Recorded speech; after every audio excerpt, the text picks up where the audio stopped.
मयूर sir हमेशा कहते हैं कि prevention is always better than cure. अगर आप अपनी फिश को हेल्दी रखोगे, तंदुरुस्त रखोगे, उसको अच्छा खाना खिलाओगे, पानी साफ रखोगे, तो आपके फिश को आप बीमारी से बचा सकते हैं। एक्वेरियम एंड फिश कीपिंग का हॉबी हमें खुशियां देती है, हमें जिज्ञासु बनाती है एंड इसके लिए जानकारी सिर्फ 3 मिनट में मयूरदेव क्लिप्स में आप देख सकोगे। तो देखो, सबसे कॉमन डिजीज जो हम हर एक फिश में पाते हैं वो है व्हाइट स्पॉट। तो चलो आज पढ़ते हैं व्हाइट स्पॉट कैसे होता है, क्यों होता है, किसकी वजह से होता है, क्या रीजन है उसके होने के, और हमें कैसे पता चलेगा कि हमारे फिश को व्हाइट स्पॉट हुआ है। चलो पढ़ते हैं।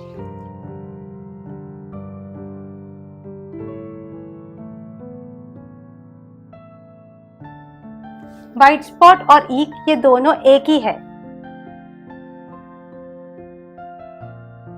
सो अब जानते हैं कि व्हाइट स्पॉट होता क्या है, मतलब ईक होता क्या है। बेसिकली ईक एक पैरासाइट है।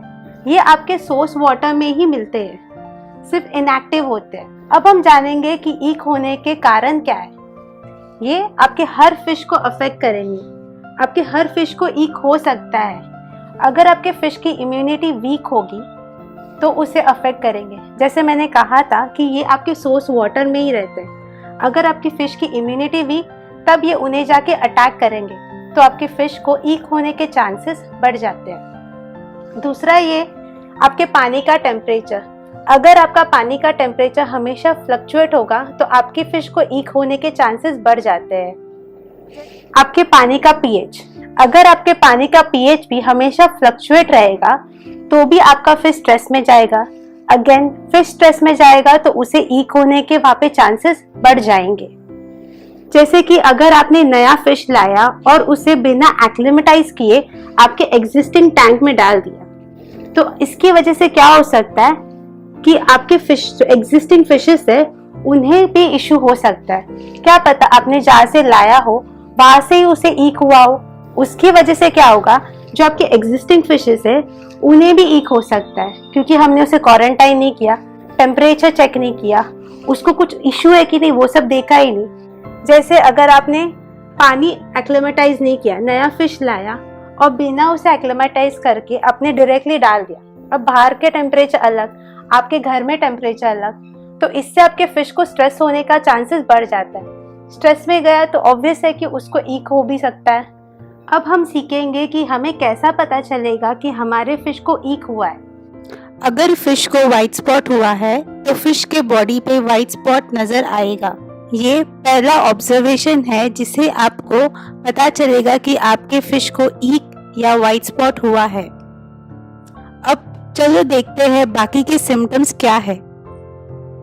सबसे पहला सिम्टम ये है कि अगर उसे ईक हुआ है, मतलब ईक से उसको खुजली हुआ, इरिटेशन हो रहा है, तो वो अपना बॉडी सरफेस को है ना स्टोन पे या ग्लास पे या फिर सॉइल या सैंड रहेगा तो उस पे जाके रब करेगा। वो रिलैक्सेशन के लिए वो ऐसे सब हरकतें करेगा। तब हमें पता चलेगा कि हमें हमारे फिश को ईक होने के चांसेस बढ़ रहे हैं। दूसरा सिम्टम है कि वो हैवीली ब्रीथ करना शुरू होएगा, लंबी लंबी सांसें लेगा।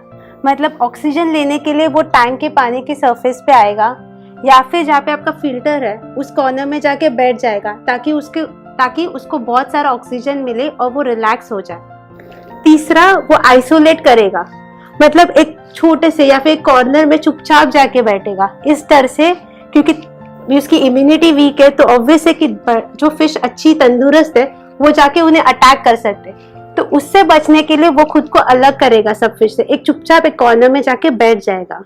चौथा ये पॉइंट है कि वो खाना नहीं खाएगा। ऑब्वियस है, हम भी जैसे हमें बीमार होते हैं तो हमें भूख नहीं लगती, हम खाना नहीं खाते क्योंकि हमारी इम्यूनिटी वीक है। तो सिमिलरली फिशेस के साथ भी यही होता है, उनका इम्यूनिटी वीक है तो वो खाना नहीं खाएंगे, एक शांत जगह पे जाके बैठ जाएंगे। फिफ्थ पॉइंट ये है कि उसके जो फिन्स है जो इतने सुंदर दिख रहे वो क्लैम्प्ड हो जाएंगे, सिकुड़ जाएंगे। और सबसे लास्ट सिम्टम ये है, जो व्हाइट स्पॉट उनके बॉडी पे आता है ना, वो एक पैच जैसे भी हो सकते हैं और उनके पूरे बॉडी स्किन पे वो रिफ्लेक्ट होना चालू हो जाएंगे। तब हमें जाके पता चलता है कि हमारे फिश को कुछ डिजीज है, शायद उसे ईक होने के चांसेस बढ़ रहे हैं या फिर शायद उसे ईक हुआ है। तो अभी हमने सीखा कि अगर हमारे फिश को ईक हुआ है तो उसके रीजंस क्या है, उसके सिम्टम्स क्या है, हमें कैसे पता चलेगा कि हमारे फिश को ईक हुआ है। अब हम सीखेंगे कि अगर हमारे फिश को ईक हुआ है तो उसे हम ट्रीट कैसे करेंगे। अभी ट्रीट करने के दो तरीके, एक नेचुरल ट्रीटमेंट या फिर मेडिसिन।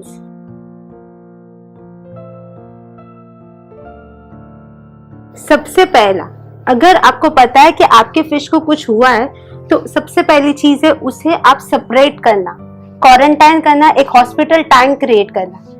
मोस्टली कैसा होता है ना, बहुत सारे जन जैसे नॉर्मली अगर हमारे फैमिली मेंबर में नॉर्मली फिश भी कैसे अगर हमारे घर में लाए तो वो एक हमारे मेंबर जैसे हो जाते हैं, so we get normally attach to them. तो उन्हें कुछ हुआ तो हमें भी बुरा लगता है। तो अभी फिश बीमार है तो हम बहुत सारे ट्रीटमेंट हड़बड़ी में ट्राई करना स्टार्ट कर जाते हैं कि अभी ठीक होगा। वो बात कर सकते हैं तो हमें पता चलता है कि एक्चुअली उन्हें क्या हुआ, बट वो बात नहीं कर सकते तो हमें ऐसा लगता है कि ये हुआ है, वो हुआ है, वो हुआ है, वो। तो हम बहुत सारे मेडिसिन जो एक्चुअली उन्हें नीड नहीं है वो सब हम अप्लाई करना शुरू हो जाते हैं।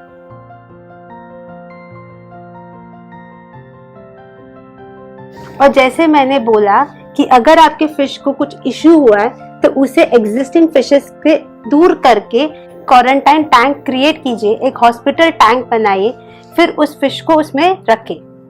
नॉर्मली क्या होता है ना, अगर हम बहुत सारे मेडिसिन ट्राई करेंगे जो हमारी फिश को रिक्वायर्ड नहीं है, उससे बाकी के फिशेस को भी अफेक्ट हो जाता है। उनका इम्यून जो है वो उसे यूज टू करने लग जाता है।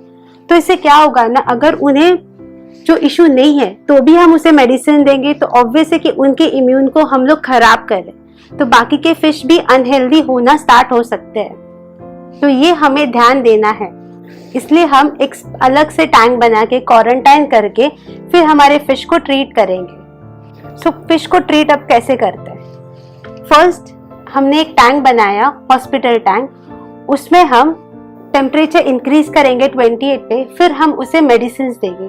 सो अब हम जानेंगे कि कौन कौन से मेडिसिन हम यूज कर सकते हैं। पहला मेडिसिन आप यूज कर सकते हो जैसे ईशा का 2000, एपीआई का जनरल क्योर, या फिर सीकेम का क्यूप्रामाइन, मेट्रोप्लेक्स, कानाप्लेक्स, नियोप्लेक्स, या फिर सीकेम का गार्लिक गार्ड, या फिर नीका का व्हाइट स्पॉट। ये सारे मेडिसिन आप यूज कर सकते हो अगर आपके फिश को व्हाइट स्पॉट हुआ है तो, मतलब ईक हुआ है तो। अब हमने देखा कि हम इसे मेडिसिन से कैसे ट्रीट कर सकते हैं। अब हम जानेंगे कि नेचुरल क्योर कैसा है। सबसे अच्छा और नेचुरल क्योर है गार्लिक जूस। अब आप इसे कैसे खिलाओगे। सबसे पहला अच्छा क्वालिटी का खाना खिलाइए अपने फिश को। गार्लिक जूस को आपके फिश फूड के साथ मिक्स कीजिए और आपके फिश को खिलाइए। अभी इससे क्या होता है ना, फिश का वो फ्रेग्रेंस जो खाने का, गार्लिक का जो फ्रेग्रेंस है उससे वो अट्रैक्ट होके ना खाना खाने के लिए आएंगे। इससे उनका इम्यूनिटी स्ट्रांग होते जाएगा और धीरे धीरे वो वापस अपने नॉर्मल स्टेट में आना शुरू हो जाएंगे। नॉर्मली नेचुरल क्योर को बहुत टाइम लगता है बट डेफिनेटली काम करता है। सो पेशेंस रह के आप ट्रीट करोगे तो आपके फिश को आप अच्छी तरीके से हेल्दी बना सकते हो और डेफिनेटली वो धीरे धीरे धीरे वापस अपने नॉर्मल पोजीशन पे आएगा। और सर ने तो गार्लिक पे वीडियो भी बनाया है कैसे हम अपने फिश को खिला सकते हैं, वो भी आप देख सकते हो। आज हमने सीखा कि अगर हमारे फिश को ईक हुआ है या फिर ईक होने की पॉसिबिलिटी है तो इसे हम कैसे सीखेंगे, कैसे समझेंगे और क्या क्या ट्रीटमेंट यूज कर सकते हैं अपनी फिश को सेफ करने के लिए, या फिर अगर उसे ईक हुआ है तो उसे कैसे बचा सकते हैं। आशा करती हूँ कि आज का वीडियो भी आपने एंजॉय किया हो, सीखा हो मेरे साथ कि अगर हमारे फिश को ईक हुआ है तो इसे हम कैसे क्योर करेंगे, कैसे हमें पता चलता है कि हमारे फिश को कुछ डिजीज है। Till then bye, stay cute like मी।